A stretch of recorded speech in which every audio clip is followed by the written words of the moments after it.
minions, welcome to Crank It Up. I'm Jim Price, and today I want to tell you how to play Birthright. So Birthright is a two-player expandable card game consisting of deck specialization and construction. As we've mentioned in other videos, you'll be constructing a 50-card deck using your primary faction, your secondary faction, and 5 royal items that you'll draft at the start of the game. You'll select the primary faction, taking away the 5 secondary items that won't be used. You'll then take the secondary form of the faction, and you'll have a card list that will tell you exactly what is in the secondary as opposed to the primary. This will include the faction's items in the secondary. You'll also select 5 royal items, but you won't tell your rival what they're going to be, so that there's an element of surprise, and depending on the royal items, that can make a big impact. You'll then shuffle that all together after you've selected one acolyte from each faction. You will not be showing that to your rival either. You will take your remaining rival items and you'll shuffle them together to form your reserve deck, and certain factions might interact with that. The goal of Birthright is to be the first player to get 16 points. You'll continue playing the game until there's a clear winner and one of you has 16 or more victory points. To do this, you'll be competing over battlefields, trying to be the person who will either capture the battlefield with power or by completing its objective. There are 5 major phases of a turn. The first turn is Daybreak. Daybreak is basically a shorthand for the start of your turn. From a timing perspective, there are really only 2 timing events of note. There is the start of your turn and the end of the current turn. In other words, when you're looking at player 1 versus player 2, the start of player 1's turn will be significant and the end of the current turn will be significant. But I won't have an ability that will expire at the end of your turn, it will expire at the end of my turn. So if all the abilities are occurring on my turn, it will either last until the end of my turn or until the start of my next turn, which is Daybreak. There will be certain events that may trigger at Daybreak that will give you certain abilities or allow you to use certain cards. You can play cards from your hand potentially as well. But most of the game will take place in the battle phase. During the battle phase, you can freely use your commands and your unleash abilities in addition to playing one of your 3 maneuvers. There are 4 options for the maneuvers, which you'll see in a little bit, but you can freely mix those 3. You can choose one, then use some of your commands. You can use several commands before you do anything, and you don't have to use all your maneuvers, although you most likely will. After you're done with your battle phase, you'll move on to the capture phase. And we'll explain this in detail when we get to Tabletop Simulator, but the first thing you're going to do is you're going to move any objective markers that may be present on battlefields. Then you're going to check to see if any battlefields have met their objective or if they're ready to score by normal power means. Then we'll proceed to actually capture the battlefield, giving an opportunity for ambush abilities, which may swing the favor of the base before it actually breaks, or loot abilities, which will reward the current winner of the base or any players who are on it, and then the retreat ability, which will allow you to come off of the battlefield and potentially save units or have other interesting effects. Then it will get replaced with a new battlefield in the grid system, and we'll show you that on tabletop as well. The 4th phase is your regroup phase, where you will draw cards and then discard down to 10. You will always draw 2 cards, but you have an option of potentially keeping more. Once per turn during the regroup phase, you can spend one of your morale, and we'll talk about morale in a bit, in order to keep some cards. If you have cards that you like, if you're planning something big, you can choose to use your morale in order to temporarily increase your hand size, but you can only do it once per turn, which would mean that you can get +1 card. It may stack with other abilities that give you increased hand size, but as far as the morale, you can't spend morale to have like a hand of 17. You can only get 1 actual card. The final phase is Nightfall, which is the opposite of Daybreak. You're going to do some cleanup. Some events may expire, some events may trigger based on additional things that will go back to your hand at Nightfall, and you may remove any delay tokens which act as a way of canceling abilities. So if I cancel your ability until the end of your turn, it will be removed at your Nightfall. Those are the phases of the turn, but for in-depth details, we're actually going to turn it over to Tabletop Simulator. Okay, so now we're going to take you through an official game of Birthright. It's going to be the Cavalry Hivions, played by me in red, versus Night Dragons, played by the Punisher in blue. These are 2 very evenly paired matchups. I'm really excited about having them as the starting teams. And the first thing we're going to do is we're going to draft our Acolytes. Now we don't know who the other is taking, but we'll attempt to highlight it on our individual screen so that you can see what we're going to do. So this is my Acolyte that I'm taking for the Cavalry, and this is my Acolyte that I'm taking from the Hivions. If you don't know what a Hivion is, that's okay. It's a fantasy race that I made up, but hopefully you'll figure out where I got the inspiration soon.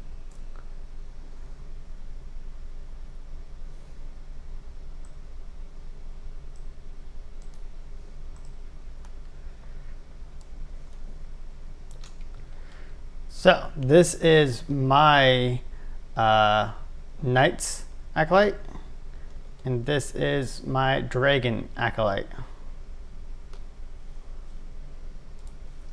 All right, so next we have is the Royal deck. I'm definitely going to want this against his faction, and I also like to take this as well. Guess he's saying that. I always like having this. It's just very versatile. We'll go ahead and take this.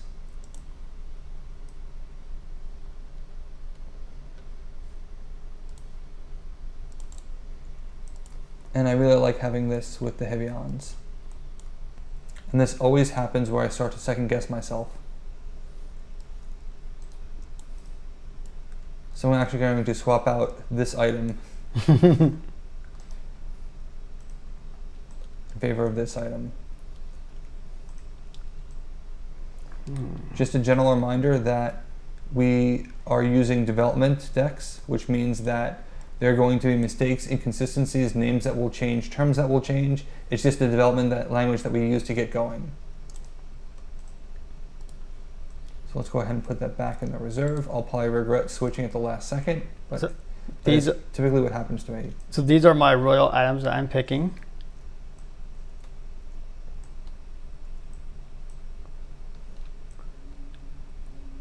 I bet that Jim will probably guess 4 out of the 5. We're going to randomly choose a player to go first. It's going to be Eric. So that means that he will draw 4 and I will draw 5. All right, as you can see, I have my morale down here, and this is my victory points. Let me shuffle those, draw my 4.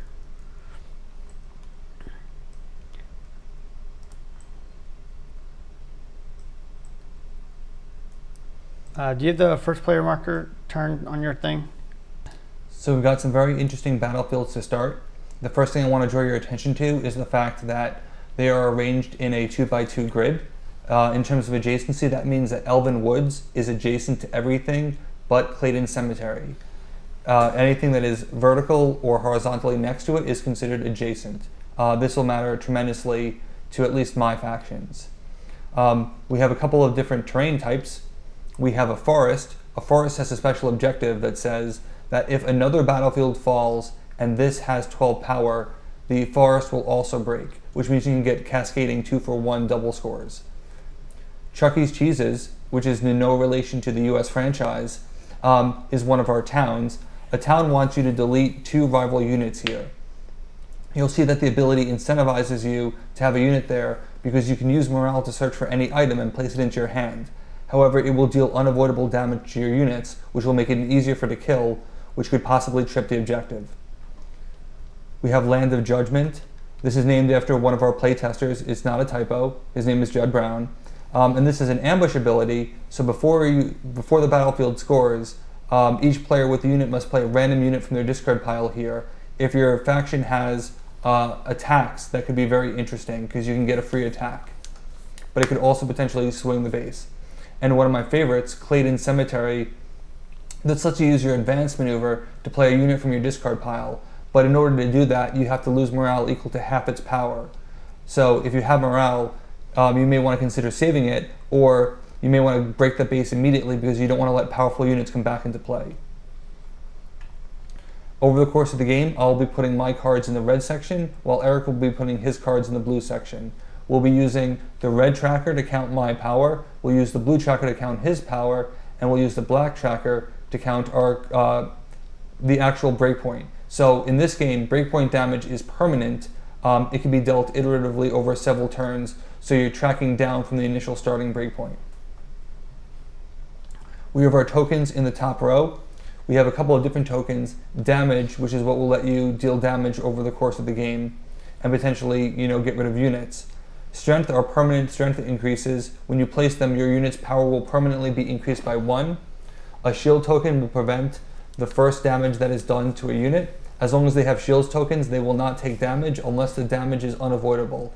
So Chucky's Cheeses will get through that. Charge tokens are very interesting. They are used for powerful abilities that may only occur a certain number of times. They have the same timing as a command. Delay tokens, we might see some of those. Delay cancels an ability for a turn. It'll get removed at Nightfall. So for example, the Knights have a card that will actually let you use a command, then delay 2, which effectively makes you allowed to use it every other turn. Weakness is a permanent reduction in power. It's basically the opposite of strength, although strength and weakness can coexist at the same time. And marks are used for a number of things. For this game, we'll be using marks to keep track of objectives. So I'm going to place a mark on each side of Chuck E. Cheese's to track who is killing who in terms of units. We've shuffled all the decks. Let's make sure that we've shuffled our royal item reserves. And Eric, whenever you're ready. All right, I'm going to play Tiamat on Land of Judgment for my advance. For my support, I'm going to place a shield on him, and I'm going to deplete for 1 morale to draw a single card. So Tiamat has an event. An event is a specified ability that occurs at a specific time. In this case, it's a Nightfall event. If you did not play an action this turn, draw a card. You did not play an action this turn, so you will draw a card. At Nightfall, right? So first Yes. I do my regroup. So I draw 2, and I draw 1 for Tiamat. Right. 1, 2.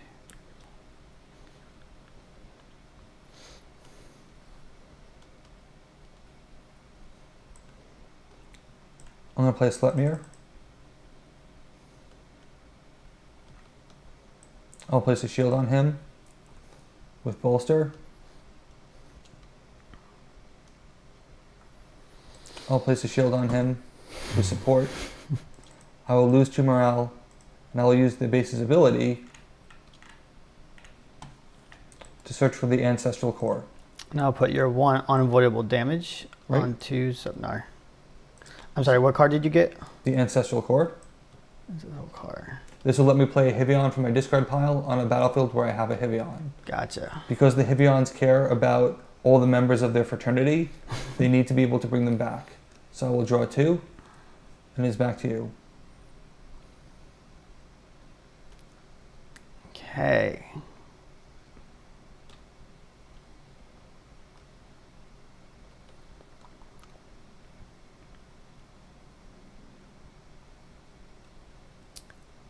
Let's play Orchi up here. I am going to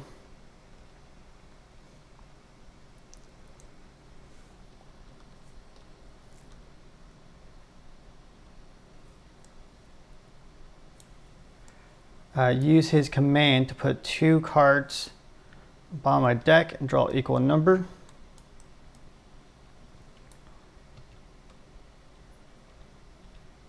So that was my advance.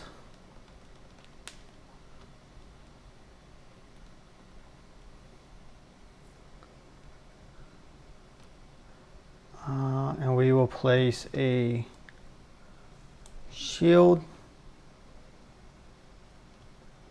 for a bolster, and I'll do a damage to Slepnar with a support.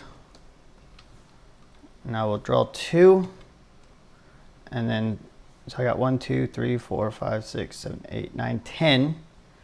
I do not have to discard, and then I get Tiamat's +1 draw a card. So the dragons are designed to hoard cards. They want to have extra cards in their hand. They have the ability to increase their hand size, but they also can use cards for powerful effects.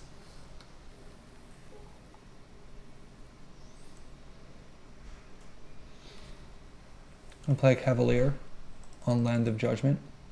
The Cavalier has a very interesting ability because he cares about the specific placement. If you have a unit on an adjacent battlefield, move that unit to this unit's non-adjacent battlefield, then move this unit to this unit's non-adjacent battlefield. What he's doing is he's making an L.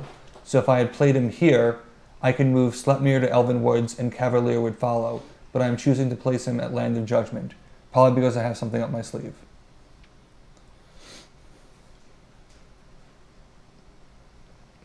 I'll place a strength on him with bolster, and I'll place a shield on Sleipnir. Ending turn, All right. drawing 2. So he has +2 temporary power. Due to Elvenwood's base ability, event at Daybreak, one of your units here gets +2 temporary power.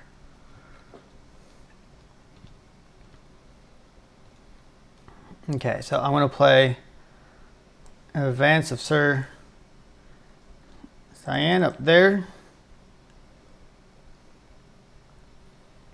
I am going to play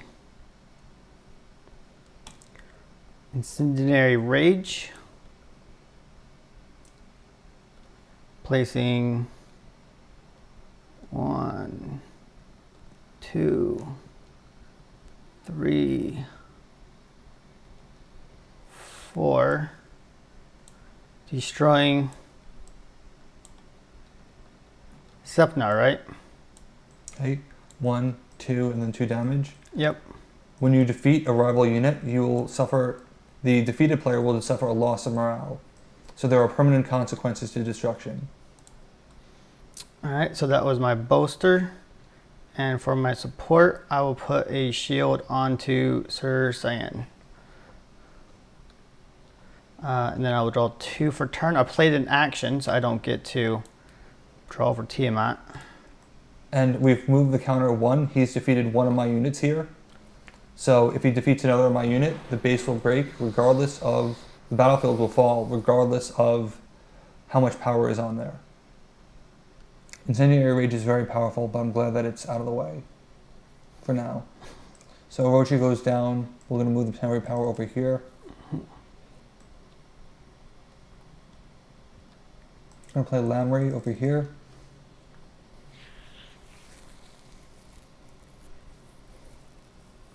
No, I don't want to do that. I'm going to play a Horseman over here. Ooh. I'm going to play Mount Up on him. And I'm going to place a shield.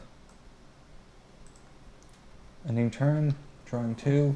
So I have 2 power here. Orochi will go back to 5. Okay, so looking at things, you see that Cavalier over here is a 5. He can move down to Chuck E. Cheese's, bringing in the Horseman, which will also give him a +1. And then if he had it with Lamari, what was his name? Lamry. Lamry there. Lamry's a 3, but reacts to people moving on, so he'll be bumped up to a 5. So 5, 6, 7, 8. 8 plus 5, 13. I have 3, and that's just with one maneuver that he can just suddenly put that thread out there. So, what did I say? 18? No, 5, 10, 11, 12, no, 10, 13, plus my 3, 16, which means using both a bolster and support, he would need to cover 4 more power, strength to get up, which is super doable. Oh, never mind. And he gets the +2 at the beginning, so he only needs 2 more power, which with advance and support, and yeah, he can break that next base, next turn. I have a question. Sure. Sure, Steiner. If I were to remove a token off of your Horseman, giving him +2 temporary power, is that allowed? Yes, it's by design. So the question was, not a lot of people think to do this. Remove a shield token on a unit to give that unit +1 strength or +2 temporary power. It actually is designed to work with the rival units. And it can be used in potentially interesting ways, and I don't like where this is going. Yep. You could also place a strength if you'd like. Yeah. I just realized everything I'm doing I need to do is that's not going to work out. Yeah. Let's not do that because that's not going to work the way I want it to work.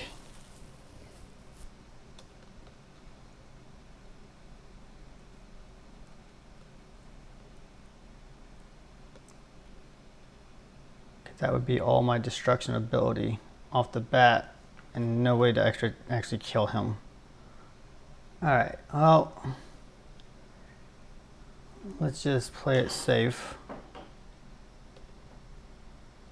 So right now you're at 5. We'll put this guy, Fafnir. Fafnir. Fafnir. So that was my advance. Let's put another shield on this guy just to protect him. And then we're going to put shield on this guy to protect him. So that was my bolster and support. I'll draw 2 for turn and 1 for Tiamat. All right. So one of the reasons why Night Dragons work so well, if you don't mind putting Sir Steiner back out there just for teaching purposes. Yeah. Is that the Knights can shift from defensive mode to offensive mode. So they can use shields to keep their units out longer, prevent adding power creep, but then use those shields for offensive opportunities, like Sir Steiner, giving +2 temporary power. Now, at the start of my turn, the Horseman is going to get +2 power because of Elven Woods. And while I could go to Chuck E. Cheese's, it would actually be much more fun to go somewhere else. And this is one of my favorite things about the Cavalry, is that it allows you to rearrange the bases in interesting ways, and you don't know where I'm actually going to attack. And we're going to actually go for Land of Judgment. So I'm going to play Lamry with my advance. And I'm going to move the Horseman over to here.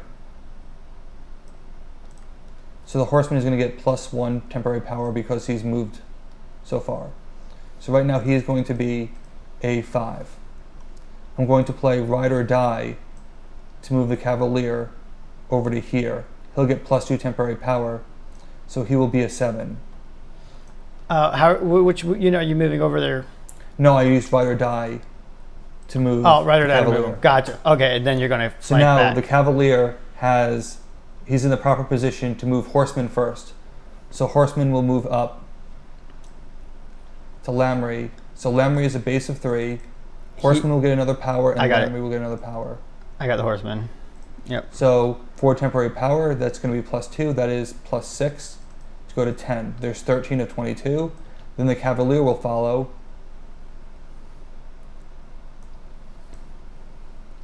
And then Lamry will get another power. So the Cavalier is going to be 7. And then Lamry will get another power. Whoops, gave it to the wrong person. So that is 21 of 22. I am 1 power short, but I still have 1 maneuver. And one of the things you can do on Birthright is you could always deal breakpoint damage, which I'm going to do to Land of Judgment. So it doesn't directly help me, but it will indirectly help me break the base. So that is going to be, that is going to cause the battlefield to score. The first thing that will happen is the ambush. Beginning with the active player, each player with a unit here must play a random unit from their discard pile. One of the disadvantages of the Cavalry is that they have practically no attacks. So I'll get an extra unit, not that I need it. And I don't have any units to play, which is why I'm not playing any. Which is also fortunate, because the dragons have some incredibly powerful attacks. And I would not want them to go. So we'll now move to the ambush phase. The battlefield always comes first. I will not ambush, will you? No. Okay, so we'll move on to loot. I will not loot, will you? Nope. Okay, we will then do retreat. I will not retreat. No retreat abilities for me. Now this is all done deterministically. If I wanted to, 6, 7, 8, and I think I do, at some point in the past, everything was done deterministically because I'd mapped it out. But while I was on Chuck E. Cheese's, I would have wanted to spend 2 morale to get another item.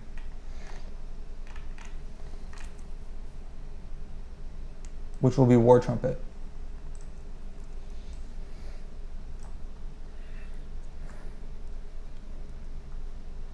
So I'm now going to clean everything up. A new battlefield will come into play, Hidden Valley. which is like a localized war trumpet. Mm-hmm. I will draw 2, and I will need to discard. I could also spend 1 morale to keep all my cards, but I think that... Well, to keep 1 extra card over Right. your limit. Just so we don't confuse people that if you have 12 cards in hand, Right. it only saves 1 card. And that you're too good to pass up.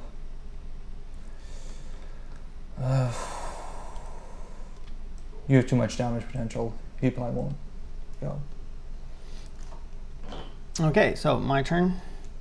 Yep. You good? All right, I'm going to use support to deploy at Hidden Valley. So Squall, hunt for a weapon. So to hunt for something means to reveal cards from your deck until you reveal something of the specified or qualified type.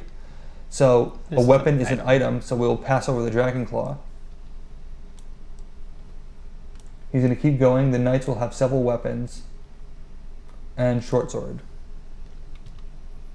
The remaining cards, if there were any revealed, will get shuffled back in. Okay.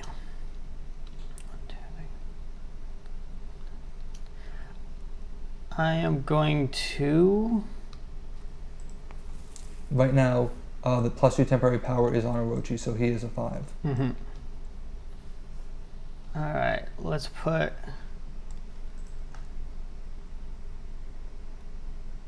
Captain up here. I'm going to use a bolster to put a shield on Sure Squall.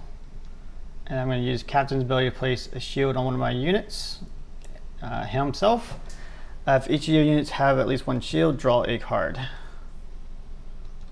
Alright, and then I'm going to draw 2 for turn. Your hand size is currently 12 because of Fafnir.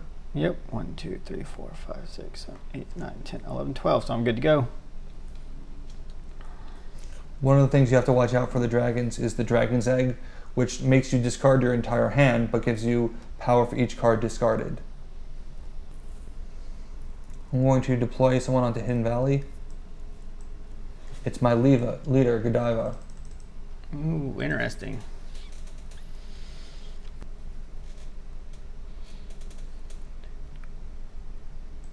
I'm going to play Mount Up on her and move her over to the cemetery. Or actually...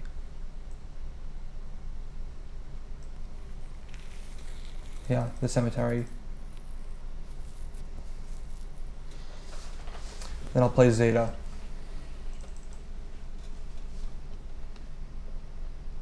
That's all my plays.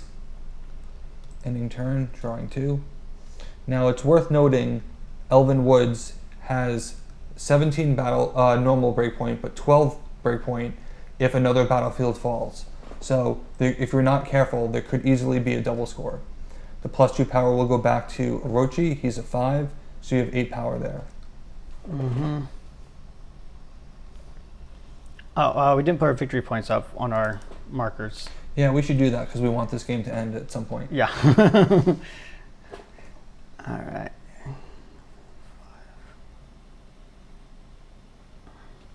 Okay, so I'm going to use the captain's ability to place a shield on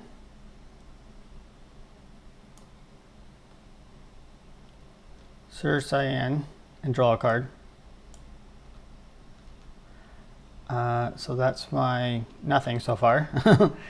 I'm going to use my support to play Dragon Claw. I have 12 cards in hand. 1, 2, 3, 4, 5, 6, 7, 8, 9, 10, 11, 12. I will do 4 points of damage to Gordova. I'm going to play, for my advance, Sir Bart's. I'll use his fate to play a weapon on one of my units, and I will play Broadsword. So that will kill me. Onto it has to be with a unit with a shield on, so it has to go to Farnair. So the broadsword will deal 1 damage whenever a weapon, including itself, is played. So that's my advance, and then I have a bolster still. And I lost a morale for the defeated unit.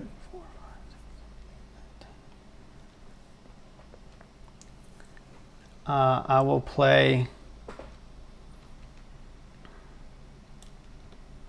Treasure Hoard here to draw a card. Let's see.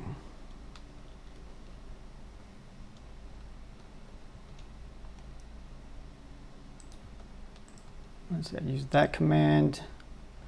Cannot use that command. I could use that command.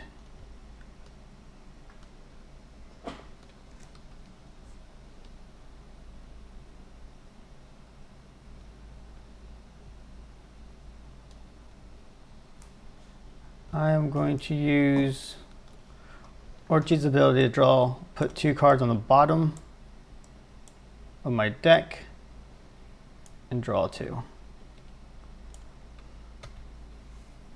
And then I'll draw 2 for turn. And I believe I only have 12. 1, 2, 3, 4, 5, 6, 7, 8, 9, 10, 11, 12. So I am good to go. Plus 2 power will swing back to me. I'm going to deploy onto Hidden Valley. Is that beta? Perfect. So that will let me search my deck for a Heavyon Charm, a Heavyon Sigil. And he is a Heavyon. So I'm going to Zeta over.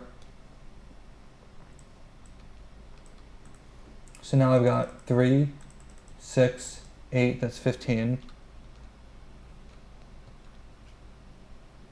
Haven't used anything but support yet. Gonna play one of the cavalry's best cards, which is Outpost, over to here. Beta is a Heavyon, so he can go down. Outpost will send him back for +1 power. So Outpost lets you run through something in order to gain momentum.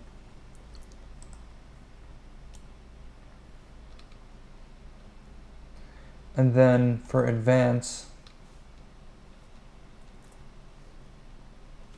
because he's a 5, he's a 4, let's just go ahead and play Alpha.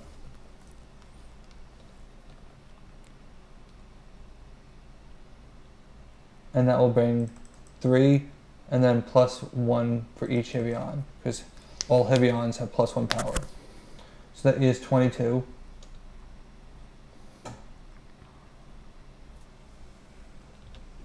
Hidden Valley is about to score. I will not ambush, will you? No.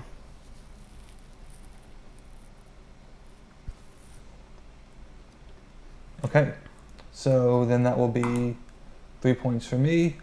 It'll get that captain off the field.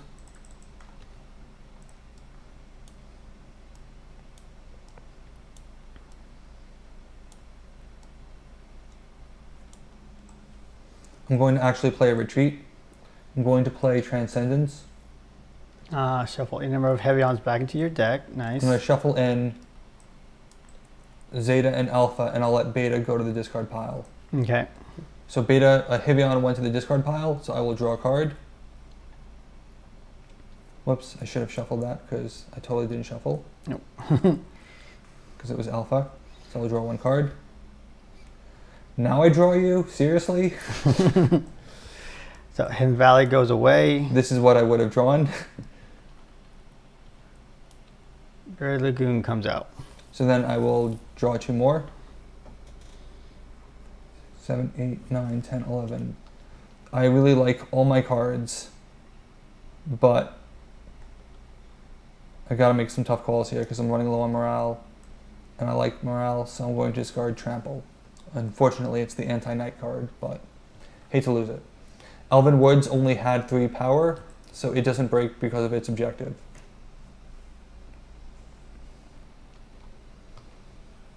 There's actually 7 power here. 1, 2, 3, 4, 5, 6, 7, 8. Shouldn't it be 8? Broadsword's 2 power, isn't it? 8 power. Maybe I should have gone there instead. 8. So that base just needs only, what, 16 power to break? Yeah. Cool. Yeah, I probably should have gone there. 1, 2, 3. Yes, this will work. No, it won't. Okay, so Boots of Swiftness on him. He's going to move over here. Sir Bart is going to place a shield on to Sir Cyan. So the best defense. Yep. Captain is going to put a shield on him. And then the best defense will add plus 10. Yep. So the best defense is the Knight payoff card. Remove all shields from one of your units and give it +2 temporary power for each shield removed. I could choose to deal damage to his shields to knock his power potential, but I chose to play fast instead. So total power on here is 25. 25. And technically all I used was... You used advance? I used advance, bolster, and support. Yep. So technically all you did was use everything. Yep. You still have a Orochi. But... I do. 1,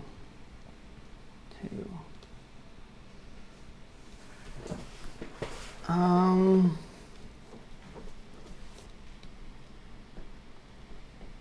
We're good, actually. Yep. That's it. All right. I feel like you're about to play Rich Get Richer, but that's just me. I am. Yep. So ambushes, none for me. Nope. All right. Looting. I will play Rich Get Richer. You're the winner here. I have 1, 2, 3, 4, 5, 6, 7, 8 cards in hand. I gain 1 VP. So that will bring you to the tie and give you 1 point. Now that did blow almost everything I had on the base, but that also got rid of your outpost, as well as prevented you from pulling anybody out of your discard pile with the cemetery. So in case you were planning on doing something with that Hevron that you put on there, I've eliminated that possibility. And I draw 2 for turn. 1, 2, 3. Did you hit the turn marker on your turn, or did I already hit it on mine? There we go. 1, 2, 3, 4, 5, 6, 7, 8, 9, 10. Okay. So we'll play Perios over here. I'll play a Hevion Sigil on him to give him +1 power. Make him be a Hevion. And I'll place a shield on him with advance. Ending turn, drawing 2.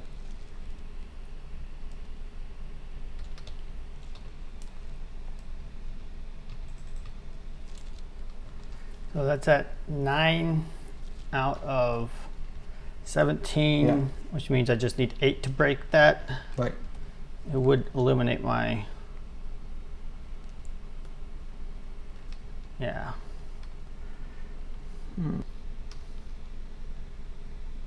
Let's go ahead and use War Trumpet on Elven Woods.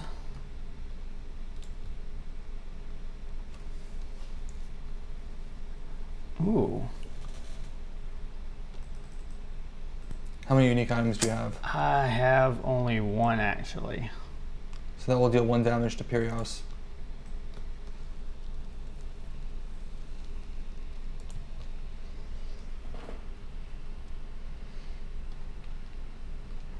That's unfortunate. I had big plans for that shield. Yeah. So 9, 13. Yeah. That was only my support. 13, so I just need 4 power on that base. Yep.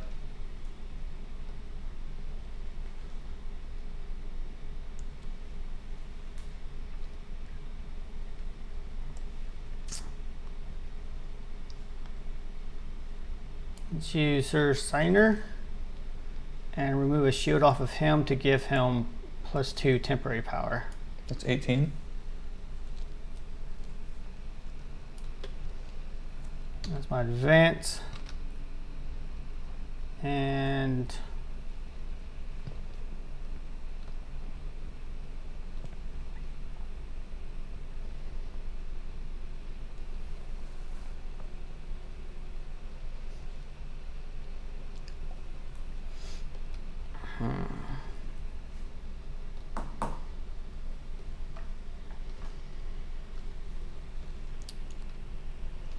Let's do...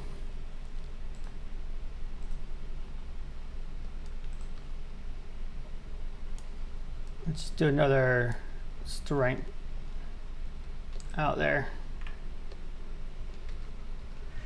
All right, that's it for me. That's all three. No ambushes for me. None for me. Okay.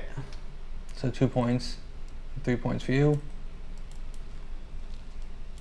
Any retreat? No. I will retreat. One last stand, dealing 2 damage to one of my units, which is unfortunate because he's on the brink of death. And I'm going to move him over to Primal Plains.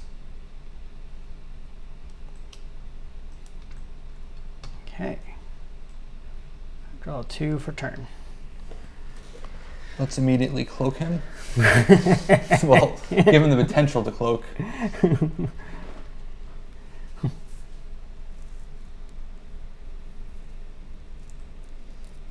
I'll play Arion.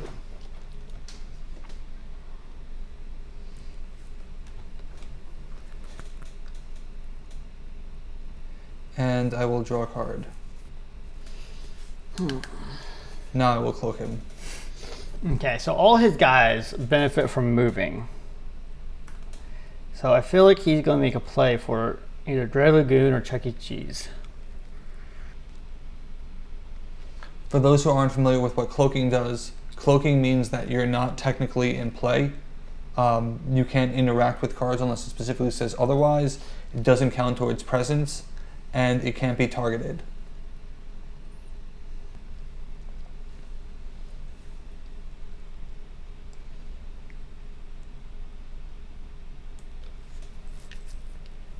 Squire here.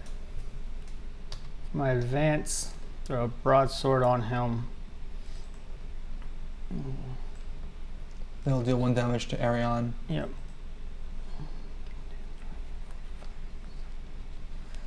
So that's my support. And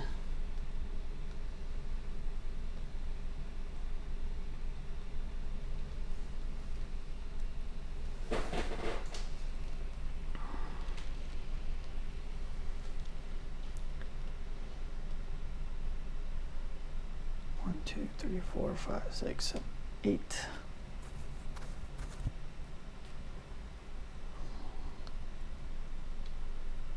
Let's do blacksmithing.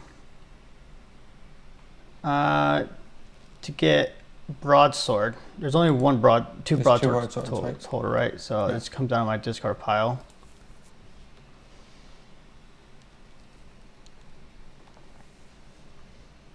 And that just goes in my hand, right? Yep. All right, so that's 3. So 2 in turn. At Daybreak, Perios will uncloak. So that is 14.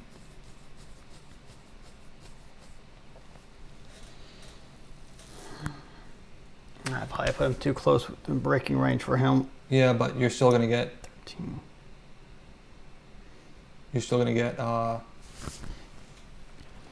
going to bring you up to 13, and that's going to bring me to 13. So it just ties the game. Right.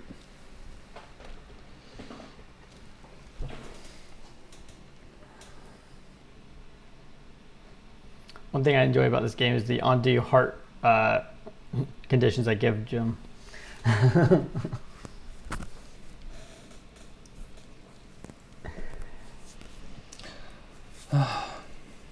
feel like I should play smart, especially because we're on camera.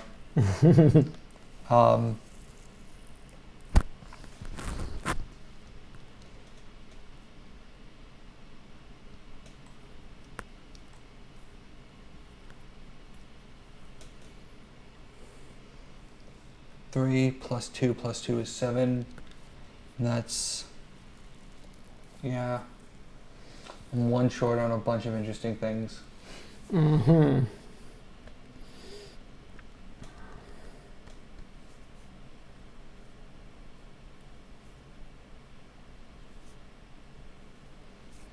We could have Dragon's Egg, which would be potentially problematic.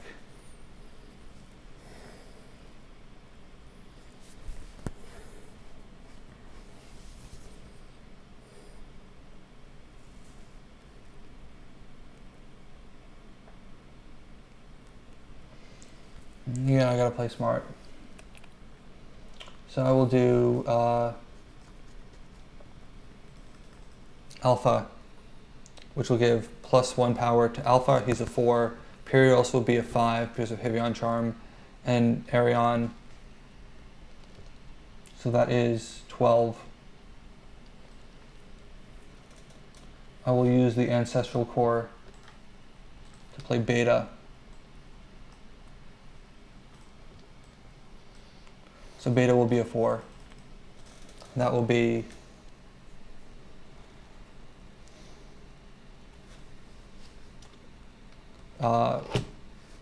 that'll be 23. So Beta will search for a Hivion Sigil.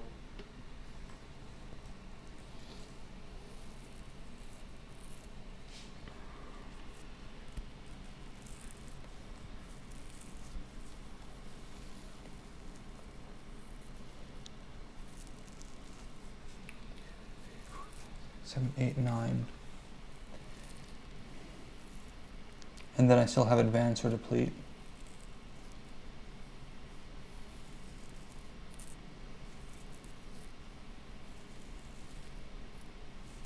You know what would be great right now? An Outpost. Mm-hmm. So I'm going to draw a card.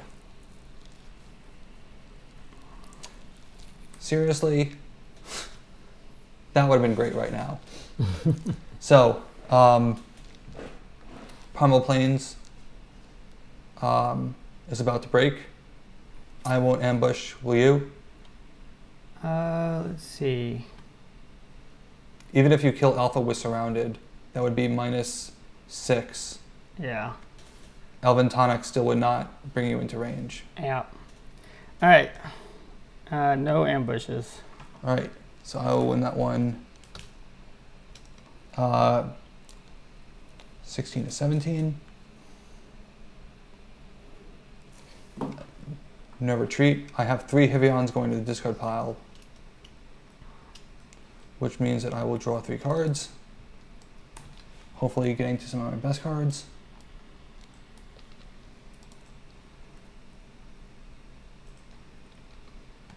Ending turn and drawing 2. Now I've got a ton of cards. I will need to Discard.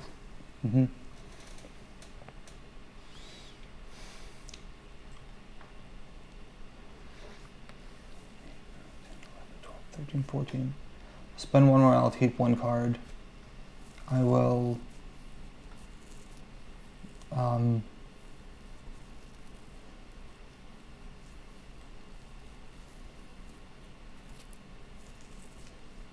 did you 8, 9, 10, 11, 12, 13. These are all hard.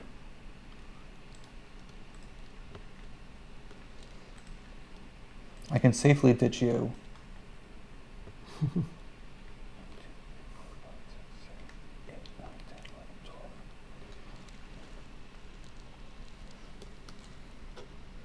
I don't think I need you.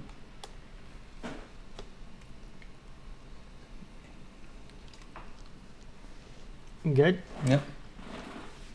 All right.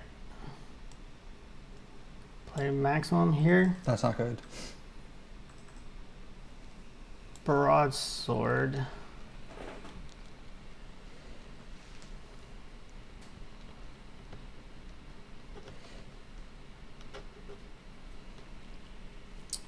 And I'm going to put a shield on him. I'm getting worried about this.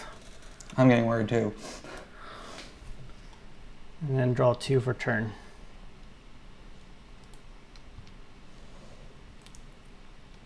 So I'm going to play Encampment on Chuck E. Cheese's.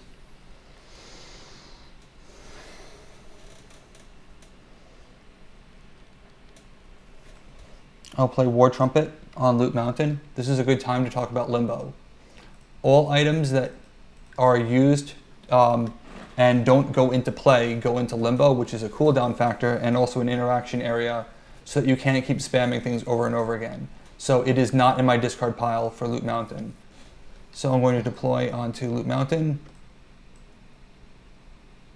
Zeta.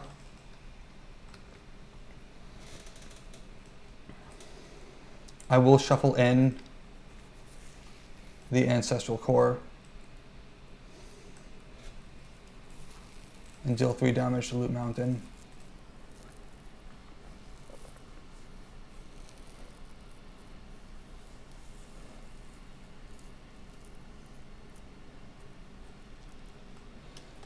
I'll play Kappa, who will place a Hivion Sigil into my hand. And that's all my maneuvers. Ending turn, drawing 2, and hoping you can't win. I think this will work. 1, 2, 3, 4, 5, 6.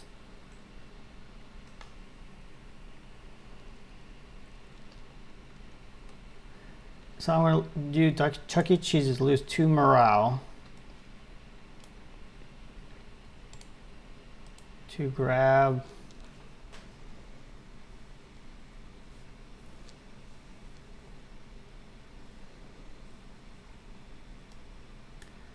Dragon's Egg. Great suggestion, by the way. Yeah, I know. Do you have it though? I think Yeah. you might. Yeah, I just used. No, I'm saying, do you have enough power? I think I do. So for my advance, I'll play the page. I will play for Honor and Glory, which will put weapons out. So +1 and +2. So that's 12. It's actually not going to be enough.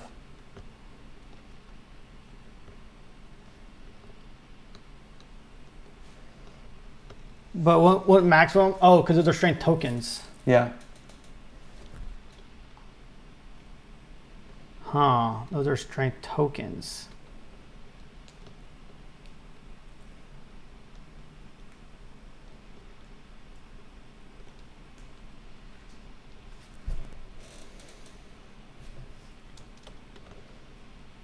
So if I discard my hand, it'd be 1, 2, 3, 4, 5, 6. Then I'm adding, which only brings it up to 18. Let's count the math. So short sword is going to be +1. Mm-hmm. And so he's a 3. Maxim is a 5. +2 is 9. So 9 + 3 is 12.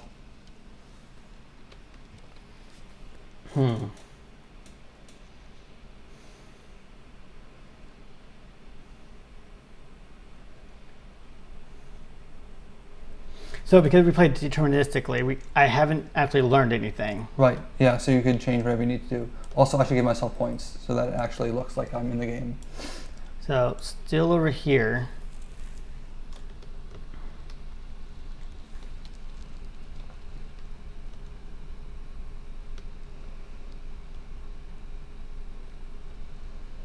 I think I gotta play it on here. I think I'm gonna keep doing that. I'm gonna maintain. Putting sword and shield.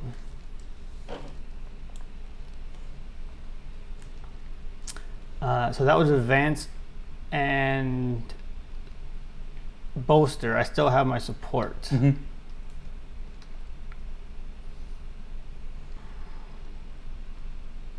You're at 12. I'm actually going to deplete for 3 Naming what? for a unit. Okay, that's good to know. Yeah, that was unfortunate. Shuffling and drawing 2. Okay, so what are the odds that one of those 2 cards is Elven Tonic, your ambush card? All right, so let's do some math.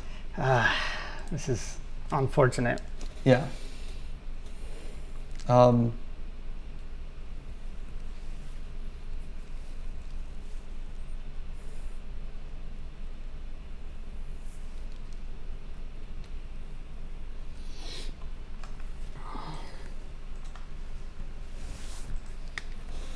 because he probably has surrounded, which means that Maxim can kill anything. I need to be able to survive a death. Which is a lot of power you have to put on there, which is why I stacked it full of guys. Yeah, it's the right thing to do. Because if I can overtake 12, then I can overtake 7. Yeah. So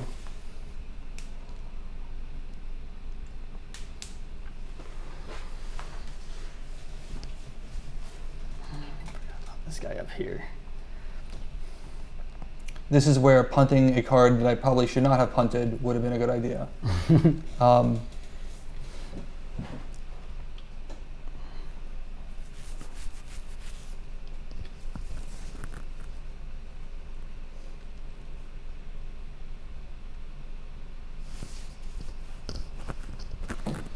But there's a way to do this. Okay, so we're going to play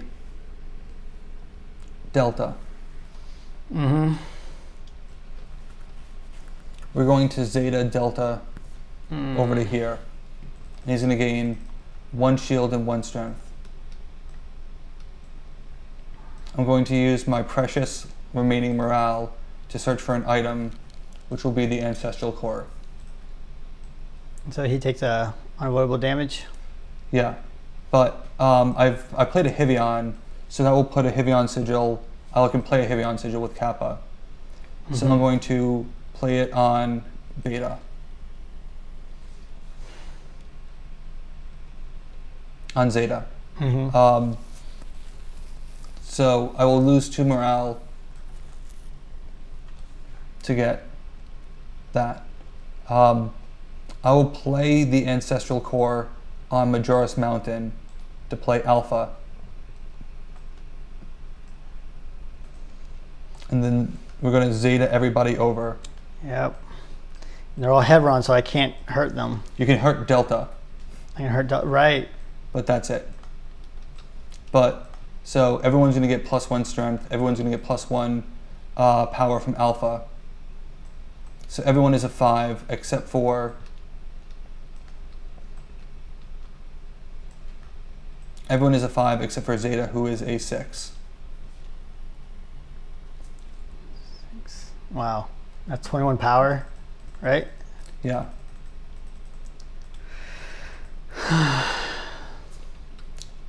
And actually, yeah, I couldn't have broken Loot Mountain. Just to play it safe, we're going to do Psychic Blast. For each of your Hivions, deal 1 damage to about... This is the card that I needed with your 7. So let's wipe out the page, because I have 4 damage. I can't kill Maxim because of that shield. So we'll move there. And you'll suffer loss of morale. And that should be game, because we played at 16. Yep. So even with surrounded and killing Delta only brings it down to 16. 16 to 9. Yeah. And there's no... If I were to go in Direct Lagoon or anywhere else... you could have still broke that base. Yeah, there was no base I could have gone to.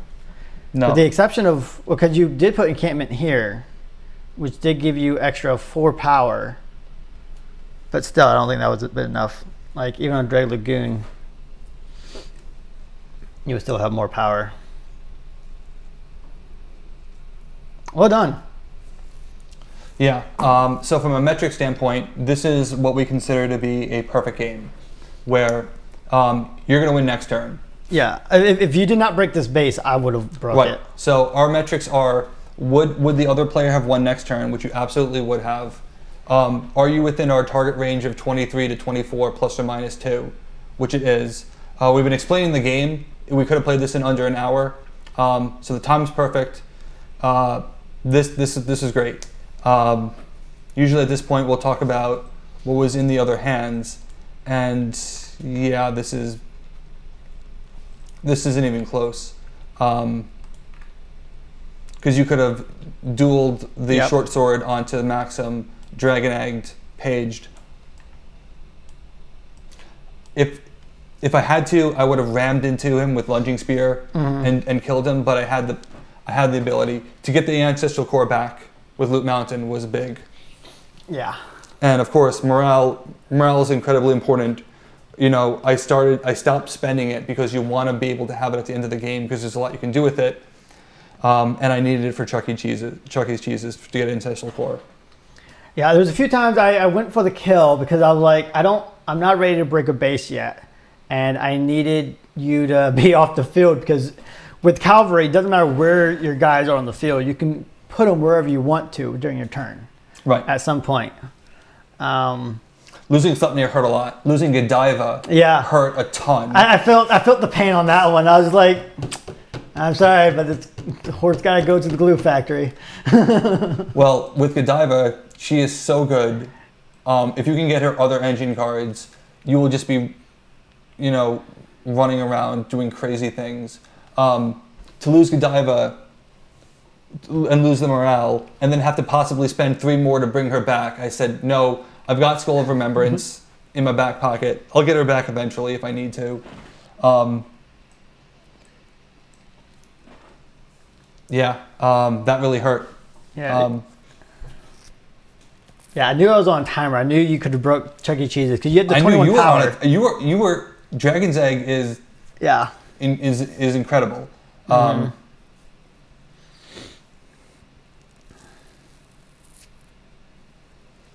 Trying to think if there's anything else that would have done it. Because shield block would have only... Did you have shield block? I did. That would have only been +3, which was the same power as for Honor and Glory.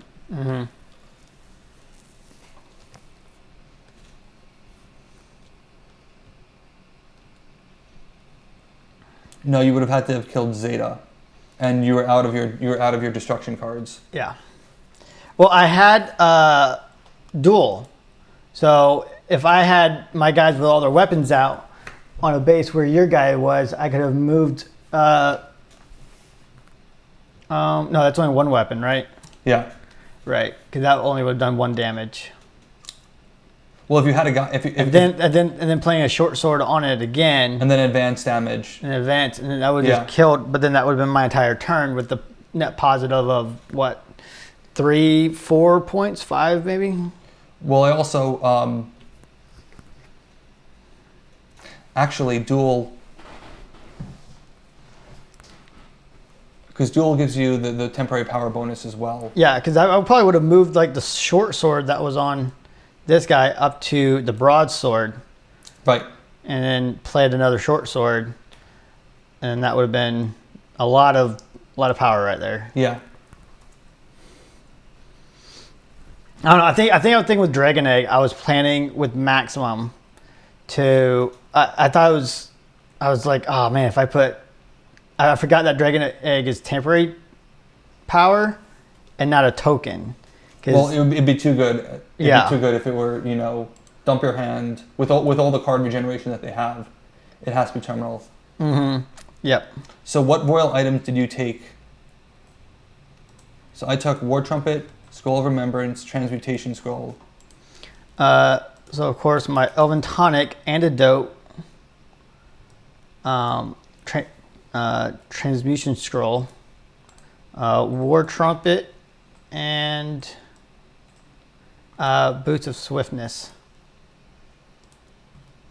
I got Transmutation Scroll if I needed to grab Antidote to take out your outpost if need be.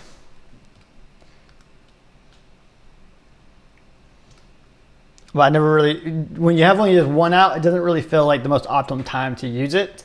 Although just having 1 outpost out is deadly. Right. So that's what we call the Blossom Paradox, where you actually make a card potentially worse by making it better. Because you can destroy up to 2 attachments, you may want to save it for a more optimal time. But even 1 attachment can be potent. Because if Outpost, I would have been Zetaing everybody through the Outpost for additional power. It's a card that you can seed out and you can generate a ton of power. Unless you play the Cavalry, you may not recognize the potential power of it. But they're great, and there's 2 of them. So you could, like if you have a horseman, you could have him start lapping the battlefields and getting a ton of power. And your starting acolyte? Starting Acolytes was Tiamat, I believe. Not surprising. And Sir Cyan. Yeah, that's typically who I draft with this. Yeah, Sir Cyan I felt was a good person to put on a base that you would want to take. He's no downside. Yeah. And it just puts a threat out there. Right, and you did exactly what I did too. Stack him with shields so that, I can't kill him. And if he'll stay alive, but then eventually the best defense will. And I know that play, and I gotta watch out for it. But at the same time, I have to play to my strategy as well. Yeah, I was hoping that you were going to break a base where he was on, and then I could just move him. I have played knights before. I know. Yeah, I know. Just to get the 1 point value proposition from him, and then move him to where he could just then blossom into or best defense into a solo on another base. I also like him with surrounded, where you think that I'm intending to lose that base, and so I'll stack him with a bunch of cards. Yeah. And then I'll just steal the base with him right there. Yeah. That's a good threat. But no, this game was great. This is exactly what we're looking for in terms of balance. Either player can win next turn. Time is right. Turns are right. The feeling is right. You'll notice that it seemed like the lead was going to run away. There's a 4-point lead. Nope. Brought it back and then some. Yeah, it turns it into your own lead. That's the type of thing that we see with Birthright, which I'm really excited about.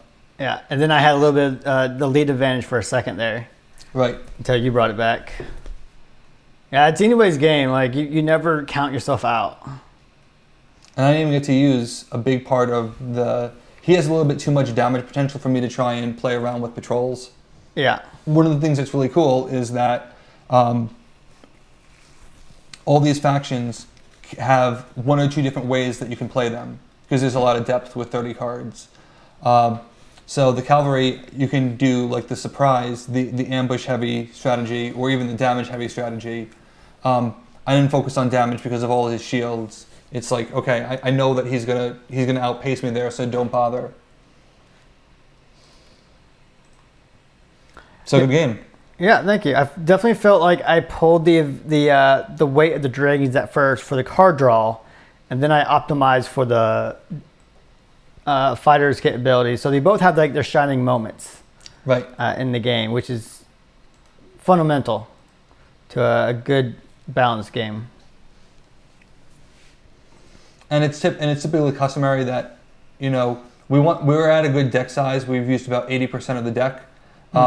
We know that you're not going to use everything, so there's other things that you would see. Ordinarily, Lotan is great, and I live in fear of Lotan because when he has all those cards in his hands, he can use them for power. And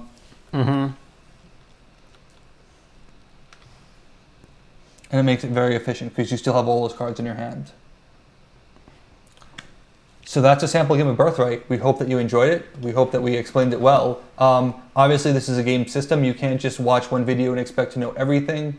We will be working on the rulebook to put it into readable form so that people get a sense of what to expect. We didn't get to show you all the concepts. We showed you a little bit of cloaking. We didn't get to show you charges or constructs. But that's what we're excited about. The design space is extremely wide. And these 2 factions, you'll be able to play in the demo on Tabletop Simulator. Right. We recommend pairing them together, although I like both of these swapped as well. Knight Hivions are really interesting. As well, with blacksmithing, you can grab all the Hivion sigils so that you're not Hivion sigil starved. And Cavalry Dragons, you've got a bunch of engine minions that now you can start moving around. You don't have to worry about wasting them to break bases. Very strong. Yep. We hope to be able to give you more videos of some of the other factions that will be in the base game that may not be available in the demo, but you'll at least be able to see how they play and how they interact and some of the other mechanics, especially with the thieves and their cloaking, because they're, I think, from the base game, the primary cloaking faction. That's correct. So. Great. Thanks so much, Eric. Great game. Thank you.